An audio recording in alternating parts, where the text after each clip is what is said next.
quise nombrar mi conferencia así, pues para nosotros, las personas que no trabajamos el 100% del tiempo con los pacientes paliativos, cuando tenemos que abordarlos y sobre todo a los pacientes oncológicos, tenemos que hacer estas 3 intervenciones: reformular nuestras metas nutricionales, reorganizar los objetivos y redefinir la manera en que abordamos tanto a los pacientes como a las familias. Bueno, entonces empezamos la conferencia y pues quiero hablar de los alimentos, de la comida, que cuando estamos sanos, usualmente no vemos a los alimentos como lo que finalmente son, que son nutrientes que ocasionan cambios fisiológicos en nuestro organismo, sino que los vemos como parte importantísima de nuestra vida. Es parte de la cotidianidad del día a día en las familias, es muy importante en las rutinas sociales. Alrededor de los alimentos celebramos los eventos, hacemos nuevas relaciones o reforzamos relaciones interpersonales, y yo creo que por eso es que cuando estamos enfermos, el hecho de no comer, que es una parte relativamente frecuente en la enfermedad, hace que los efectos del no comer sobre la imagen corporal de los enfermos sea tan importante tanto para la persona enferma como para los familiares y las personas cercanas. Estamos rodeados de frases que tienen que ver con el alimento y la salud. Enfermo que no come, enfermo que come no muere, que tu alimento sea tu medicina. Y obviamente si se nos quita el deseo de comer y empezamos a ver deterioro de la función física ocasionada por esto, se presenta un gran estrés, como les decía, tanto para el paciente como para la familia.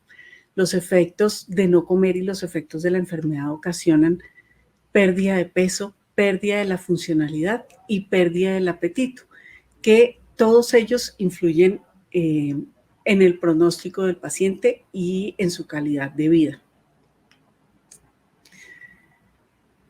Por esto, y necesariamente para las personas que no trabajamos en el sector de la paliatividad, es que tenemos que aprender a trabajar en este punto en donde el soporte nutricional deja de ser terapéutico y empieza a ser paliativo. Esta estrecha brecha de trabajo en el que tenemos que trabajar en conjunto, tanto con las guías clínicas y la evidencia, como con los elementos que nos brinda tanto la ética como la ley.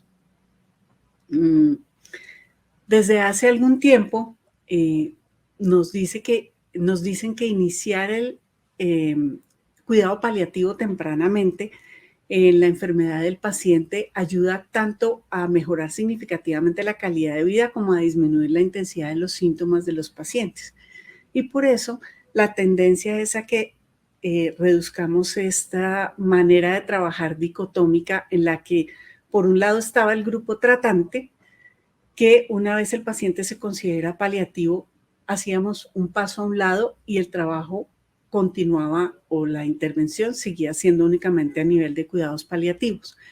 En la actualidad, la idea es que trabajemos como un conjunto con el paciente en el centro, empezando el trabajo paliativo desde el inicio y de la mano del grupo tratante, y esto mejora la calidad de vida de los pacientes. Entendiendo que cuidados paliativos no son sinónimo de fin de vida, por un lado, y que dentro de nuestro manejo el paciente tiene que estar en el centro de todo el grupo tratante de una manera multidisciplinaria. Nos dice el Observatorio Globocan que para el año 2018 más o menos tuvimos 18 millones de casos nuevos de enfermedad oncológica y cerca de 10 millones de muertes ocasionadas por el cáncer.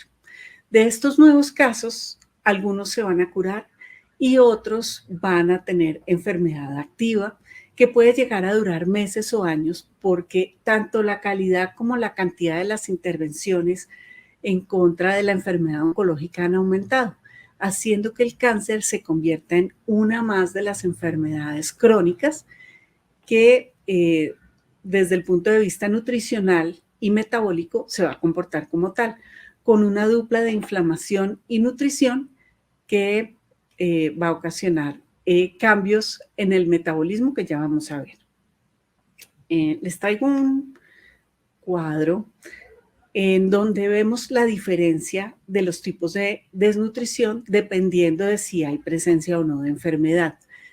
La malnutrición relacionada con la enfermedad se comporta metabólicamente de una manera completamente distinta a la malnutrición ocasionada únicamente por la falta de alimento.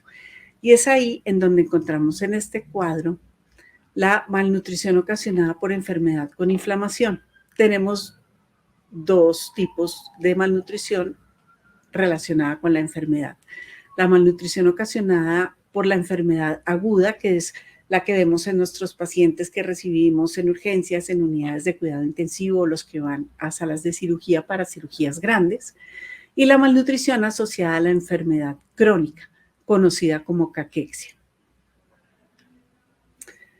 La malnutrición en el paciente oncológico se presenta entre un 20 y un 50% de los pacientes. Va a depender, obviamente, del tipo de tumor, de la severidad del mismo, de la localización, la edad del paciente y sus comorbilidades. Y cuando se encuentra en un paciente de cáncer avanzado, la caquexia acompaña al 80% de los pacientes. La caquexia es una enfermedad desgastante en la que se presenta una pérdida de peso. Es un complejo metabólico que se presenta siempre asociado a la enfermedad crónica. Tenemos la tradición de considerar la caquexia como una desnutrición irreversible, pero la caquexia tiene varios grados y en general es sinónimo de la enfermedad crónica. ¿Qué encontramos en la caquexia? Pérdida de peso, que es no intencional. Esta pérdida de peso se relaciona principalmente con la pérdida de masa muscular y esta pérdida de masa muscular se presenta tanto en la cantidad como en la calidad de la función del músculo y puede ir esta pérdida de peso y esta pérdida de masa muscular asociada o no a la pérdida de tejido adiposo y puede estar asociado o no a la disminución del índice de masa corporal. Como les decía, se presentan las enfermedades crónicas y es la desnutrición que vemos asociada a las insuficiencias de órganos, como la insuficiencia renal, la enfermedad pulmonar obstructiva crónica, las enfermedades cardíacas, la enfermedad inflamatoria intestinal y ahora el cáncer cuando se comporta como una enfermedad crónica. En el cáncer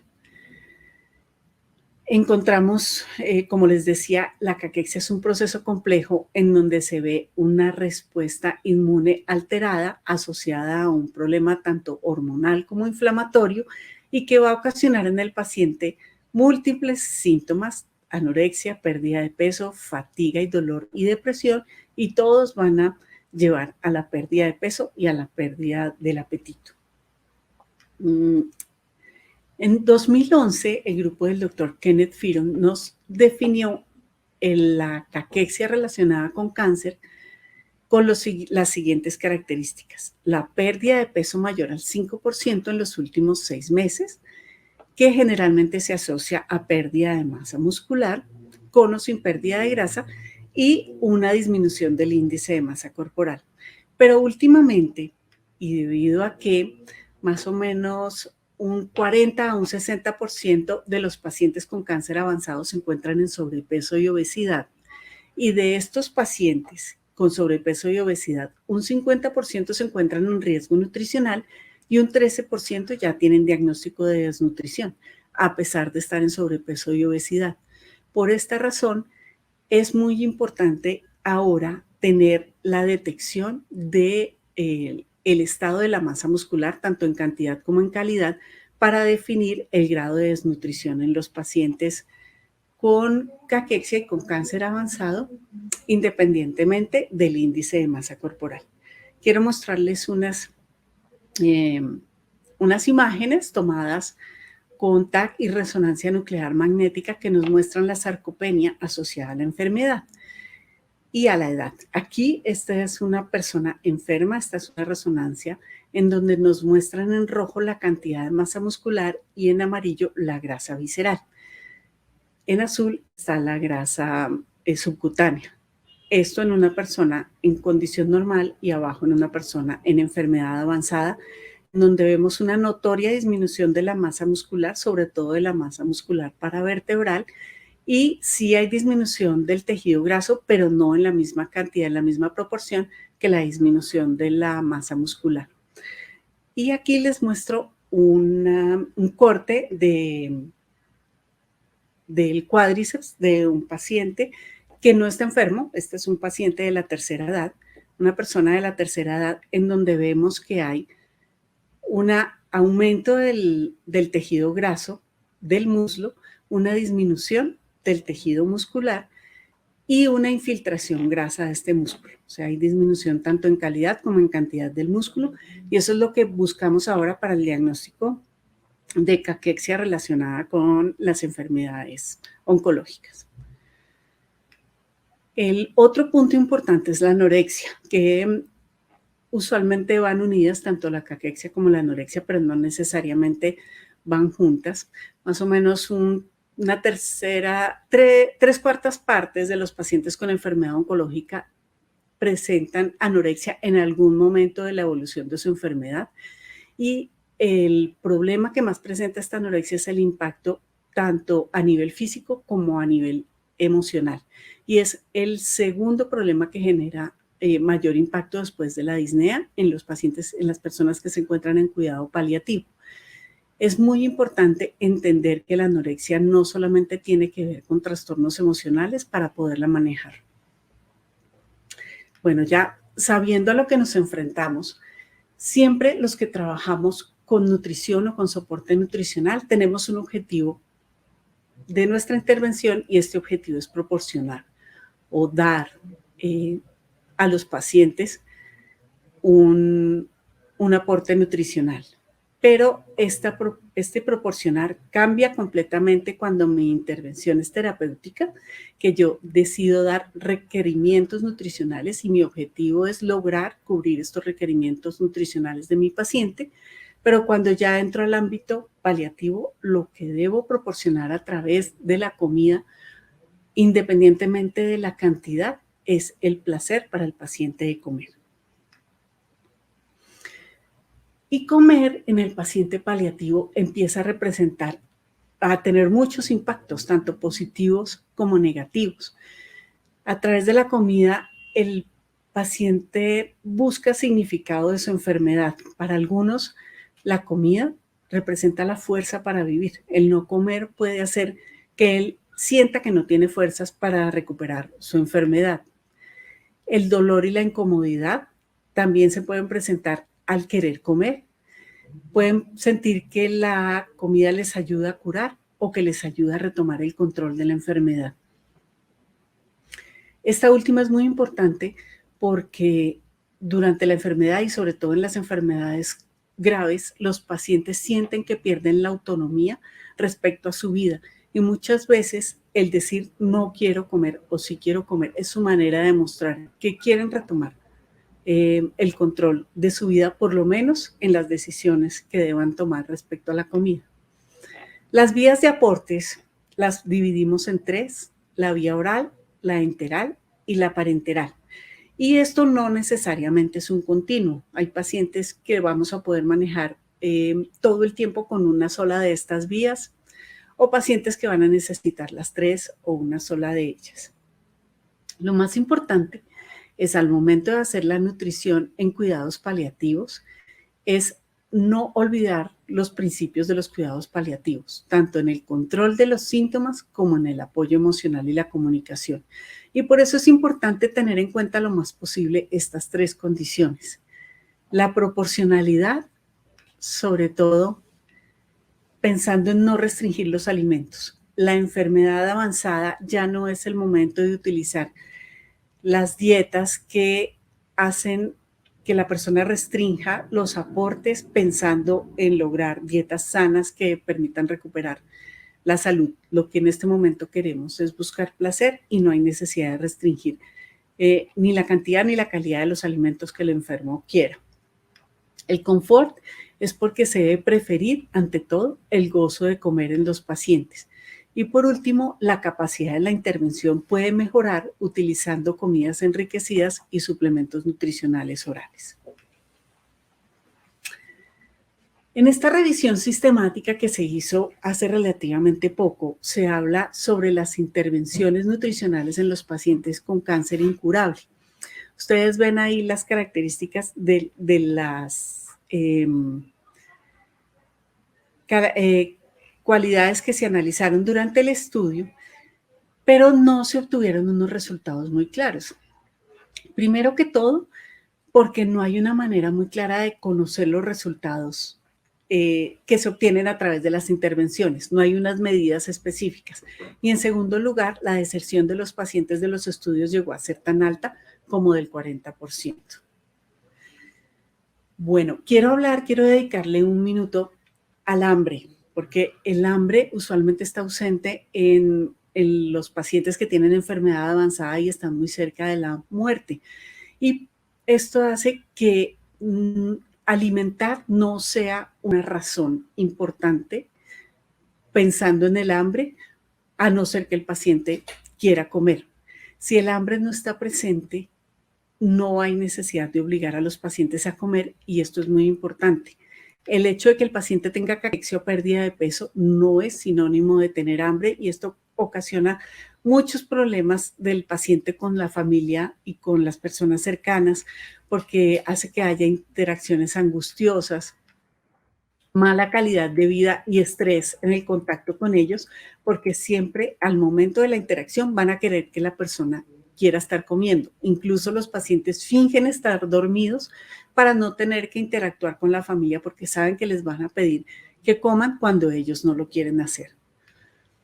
Siempre en los cuidados paliativos tenemos muchas estrategias para poder solventar los elementos que pueden ocasionar alteraciones al momento de querer comer. Y estas estrategias les recomiendo esta referencia que nos tiene para cada una de las molestias varias soluciones al momento de querer ofrecer alimentos a los pacientes, siempre pensando en calidad de vida, placer y solucionar los problemas, no tanto en tener que nutrir al paciente. Cuando ya vamos a utilizar la nutrición artificial, ya dejamos de dar comida y empezamos a hacer una intervención terapéutica que tiene que tener unos objetivos. Y los objetivos de la nutrición artificial en la paliatividad son dos, básicamente. Primero, que influya positivamente en la calidad de vida del paciente. Y segundo, que reduzca la posibilidad de morir de malnutrición antes del tiempo de sobrevida que tenga el paciente para su enfermedad oncológica. Podemos tener dos intervenciones, la nutrición enteral y la nutrición parenteral. La enteral principalmente para los pacientes con tumores de cabeza y cuello, de tracto gastrointestinal. Generalmente la vía se busca dejarla antes de que el paciente la necesite en forma profiláctica, pero también se puede hacer en el momento en que se necesite. Y se pueden utilizar vías por corto tiempo para intervenciones cortas o la gastrostomía y la yeyonostomía para intervenciones más largas. Y la nutrición parenteral que se utiliza básicamente en contraindicación o intolerancia a la nutrición enteral. El uso de la nutrición parenteral ha aumentado mucho y se puede utilizar ahora desde la casa en los pacientes con enfermedad paliativa. Son 3 las indicaciones de utilizar nutrición parenteral en casa y las 3 caben en los pacientes con enfermedad oncológica paliativa. La primera es que haya falla intestinal y esta se puede presentar en pacientes que tengan resecciones intestinales grandes, fístulas de alto gasto u obstrucción intestinal. Los pacientes paliativos que tengan náusea, vómito o carcinomatosis intestinal que impida que pueda recibir la vía oral o enteral. Y por último, una que es más controversial, que son los pacientes que deciden no utilizar ninguna otra vía de nutrición y todavía tienen una sobrevida más larga. Y se busca evitar que mueran por inanición. Ya cuando estamos ante pacientes con caquexia refractaria o condiciones de fin de vida, siempre el paciente va a preguntar si la muerte la va a ocasionar el hambre. Y es importante poder hacer entender amable y cariñosamente tanto a la familia como al paciente que en estas condiciones los alimentos ya no van a ocasionar ningún efecto benéfico desde el punto de vista metabólico y no hay que hacer intentos exagerados por querer que la persona coma porque ya la comida no va a cambiar la situación. Desde estos elementos que la bioética nos ha dado siempre debemos estar muy atentos a no ir en contra de ellos. Y por eso, si mi paciente se encuentra en una condición muy mala, si yo hago una intervención nutricional, caería en un encarnizamiento terapéutico o en hacer intervenciones que éticamente no están bien. Las preguntas que yo me hago para iniciar un soporte nutricional siempre son estas tres. Si con este soporte nutricional voy a generar un beneficio, si estoy ofreciendo confort a mi paciente y si tengo una justificación ética. Y para esto, volviendo a estas 4 indicaciones que nos da la bioética, lo primero que tengo que saber es si le voy a dar calidad de vida a mi paciente. Debo conocer su voluntad anticipada si no me puedo comunicar con él. Evaluar muy bien el riesgo-beneficio de la intervención. Conocer la opinión de la familia al respecto y hacerles saber que siempre la decisión que tomen puede ser revertida, que no todas las decisiones que se tomen deben ser por siempre durante la vida, así sea corta, de su paciente. Siempre pueden decidir cambiar de opinión. Quiero hablar rápidamente de estas 2 condiciones que son especiales en los pacientes oncológicos. La colitis neutropénica, que es una patología que se ve sobre todo en tumores hematológicos o en personas que están en quimioterapia, tiene una mortalidad alta de más del 50%. Es importante sospecharla en las personas que tengan neutropenia y dolor abdominal y siempre deben tener reposo intestinal con el uso o no de nutrición parenteral para evitar complicaciones como perforaciones colónicas. Y en segundo lugar, las mucositis, que pueden ser oral o gastrointestinal. No siempre van las 2 mucositis juntas. Son efectos secundarios de la terapia oncológica y la intervención nutricional puede ser o por vía oral o enteral o parenteral según la condición del paciente. Bueno, como conclusión, mi mensaje el día de hoy desde un grupo de soporte nutricional es el siguiente. Es importante establecer objetivos realistas, tanto para el grupo tratante como para la familia y el paciente. Quitar la culpa del crear hambre al paciente, tanto para el grupo tratante como para los familiares, en el caso de que el paciente esté comiendo poco o se decida no iniciar una terapia nutricional. Aprender a entender las emociones y los puntos de vista de los familiares. No tomar en forma personal las malas emociones o las personas que están molestas o que llegan violentas a la comunicación con nosotros, porque esa es su manera de manifestar todo el dolor que le está ocasionando la situación de su familiar. Y por último, reemplazar nuestro miedo a la muerte y el miedo a enfrentar a los pacientes que no podemos mejorar por la compasión. La compasión es revolucionaria y la compasión nos va a permitir poder comunicarnos mejor tanto con la familia como con los pacientes. Muchas gracias.